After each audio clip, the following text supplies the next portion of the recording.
and all of a sudden it's winter. How did that happen? Well, I recorded a great magnificent vlog of the bike tour, but that never got into editing because my phone got stolen on the way back in the train.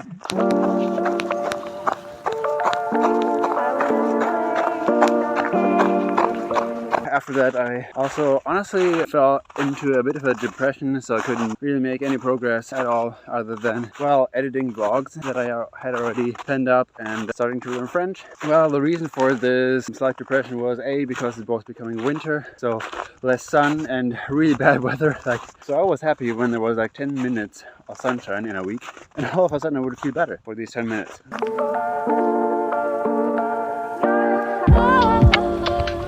The second reason is that I felt really isolated with my parents and not really meeting friends as much as I had hoped to, as I would need also.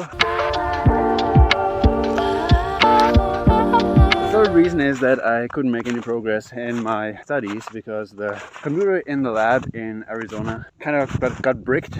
Maybe it was my fault, maybe just happened.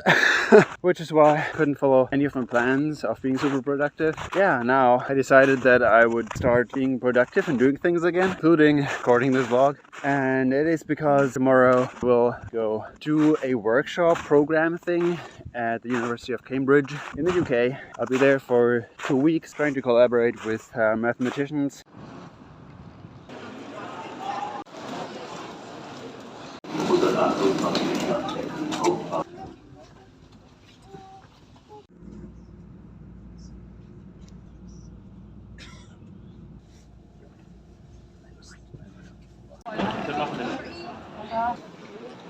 I also had a postdoc lined up for March. That was at the University of Tel Aviv, and now since a few months ago there is war in Israel, which means that the two people that I wanted to work with, they had their funding cut, so they couldn't support me anymore, which is why I'm now again, looking for jobs. Incredibly beautiful and gorgeous and kind of warm in the sun, which is why. And I'm really hoping that I can start doing regular vlogs again with the start of my postdocs, maybe for the whole 2 years or whatever it's going to be. But for that, I kind of need to deal with either the OCD or, play with it. That is of editing all the other vlogs. Like 2.5 years worth of vlogs, 50 gigabytes of video data, and that will take a lot of time. Well, let's see.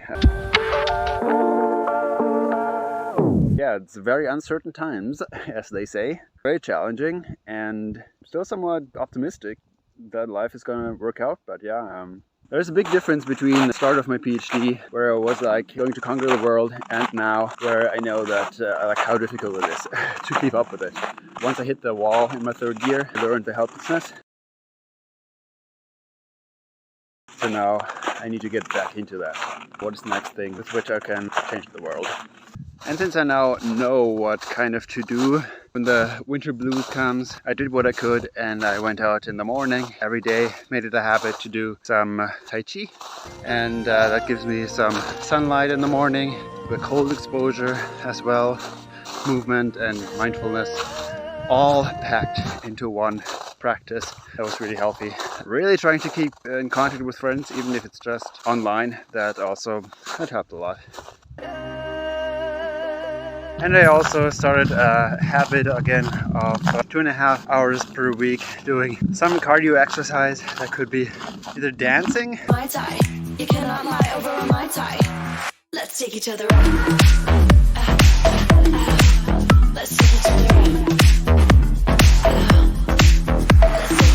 Just learning new moves, or like I'm doing now, biking or running. Doing different things like sprint workouts on one day, or like a really long brisk walk on another day, which is all kind of necessary to get all the different types of growth factors and stuff going in your body, as well as giving you the nature experience.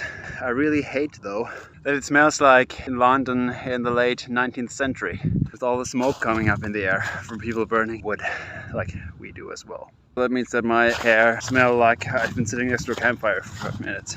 Anyway, Godspeed.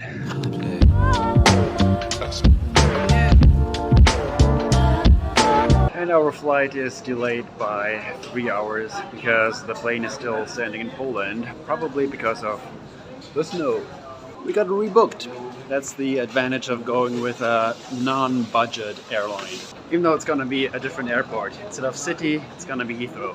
Oh, I don't care. It's a brief update from the cockpit. Finally, we made our way to the de-icing pit, which is waiting for another aircraft to finish de-icing so we can move into position and start our de-icing process.